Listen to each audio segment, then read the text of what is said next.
The Community Solution is an organization exploring the peak oil crisis. Its focus is on local community-based solutions that reflect the values of cooperation, conservation, and curtailment.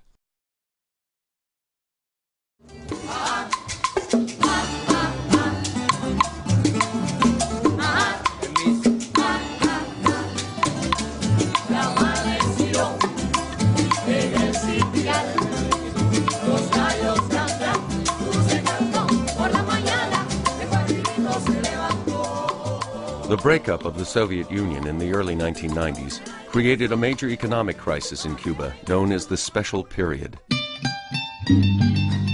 So we have from 1989 to 1993 a free fall of the economy of 34% of GDP, gross domestic product. When I tell you free fall of the economy, trying to imagine an airplane suddenly lose their engines. It was really a crash. Cuba lost 80% of its export and import markets. Oil imports dropped by more than half. Buses stopped running, factories closed, electricity blackouts were common, and food was scarce. People almost starved. In reality, when this all began, it was a necessity. People had to start cultivating vegetables wherever they could. Over the next decade, Cuba took drastic steps to find solutions. It is the first country to face the crisis that we will all face.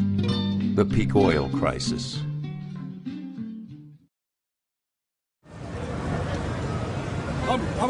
Vamos. 2 years ago, we learned about a concept called peak oil, in which we will find that oil production is sort of reaching a peak sometime in the next few years and will be going down, and that implies basically a major change in our way of life.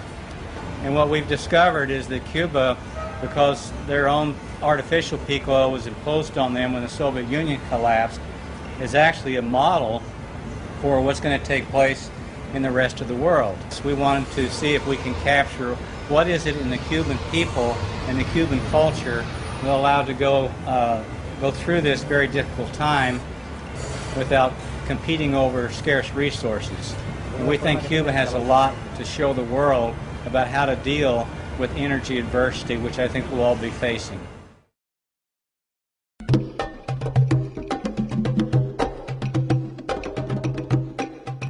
In 1949, oil geologist Dr. M. King Hubbert developed the theory of oil depletion, making the prediction that the fossil fuel era would be very short.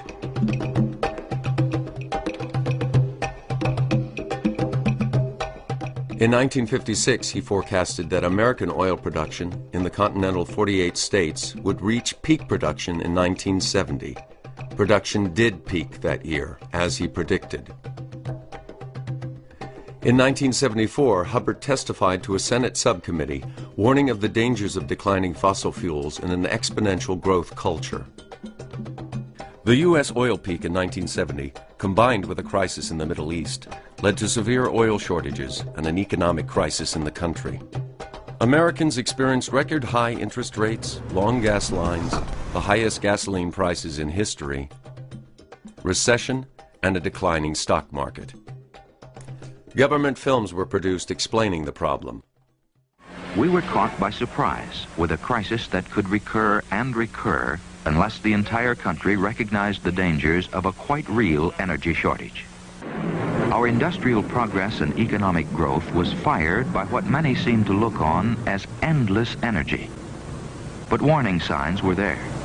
I think it's going to end with everybody changing their habits. During this time, gas purchases were restricted to every other day, long gas lines appeared, and the speed limit was lowered. President Carter formed a task force, which in 1980 published the Global 2000 Report to the President. The report pointed out that by the year 2000, half of all the oil available in the world would have been consumed. Carter had begun a new energy policy. Tax credits were offered for alternative energy, and wind turbines began to appear on the landscape. But then Alaska's Prudhoe Bay and the oil fields of the North Sea came online. The oil crisis eased and prices dropped. Carter's call for frugality and care was rejected. Ronald Reagan moved into the White House and dramatically cut research and development for alternative energy. It was morning in America again, and the country went to sleep for a generation. But the problem didn't go away, as oil consumption continued to increase year after year. In 1997, petroleum geologist Dr. Colin Campbell wrote The Coming Oil Crisis. 3 years later, he founded the Association for the Study of Peak Oil, known as ASPO, and held the first meeting on peak oil in Sweden in 2002. Dr. Ken DeFay, a Princeton oil geologist, published Hubbert's Peak in 2001, followed 2 years later by Richard Heinberg's seminal work, The Party's Over. In 2005, Matt Simmons' book, Twilight in the Desert, challenged the stated oil reserves of Saudi Arabia. A flood of books and magazines began to appear on the market. 25 books were published in 2004 and 2005, and hundreds of articles in newspapers and magazines.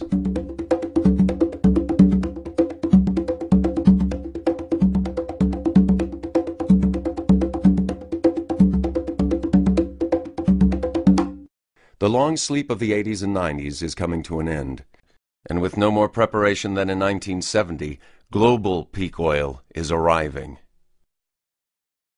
Peak oil is the point in time when oil production reaches its maximum. And that doesn't mean that we're running out. What it means is that we're going to have a continuous decline in production from that point. Peak oil occurs when a reservoir is about half empty. Reservoir pressure drops to the halfway point, and so less and less oil will be extracted each year. World oil production grew slowly until the 1950s, then accelerated until the late 1970s, dipped for a few years because of the Mideast crisis, and then began increasing again. In a few years, we'll hit the ultimate peak when half the world's oil will be gone. Oil production will begin to decline. At the same time, world oil demand will continue to grow, and world population is increasing along with it. What peaks is not total oil, it's the easy oil to produce. What's left is the less desirable oil that you couldn't get out in the first place very fast. It takes more energy to produce, and a far smaller quantity comes from each well. Oil is finite, natural gas is finite, coal, uranium, all these are finite fuels. So there's going to be a peak for all of these, and peak oil is just the beginning. The effect on our culture could be extreme. Our economy and our way of life are based on consuming oil and other fossil fuels. Each person in the U.S. consumes the yearly per capita equivalent of 10 barrels of oil for food, 9 barrels of oil for automobiles, and 7 barrels of oil for their homes. The major use of fossil fuels is for food production. What peak oil means is essentially a limited supply. World oil discovery peaked in the mid-1960s and has been declining ever since. Right now, we're consuming about 5 barrels of oil for every one that we discover. That is an unsustainable amount and can't be continued much longer. But at the same time, we have increasing demand throughout the world, especially in developing countries like China. Now, in 1993, China had 733,000 cars on the road, and by the start of 2004, they had 6 million cars. By the end of 2004, they had 8 million cars. They've convinced people that it's nice to drive. Well, the whole vision for these developing countries is that they're going to be like America someday, and that the people are going to be able to consume the way that Americans have consumed. But that's not going to be able to happen. And that's not even possible for America. Americans won't be able to consume like Americans today.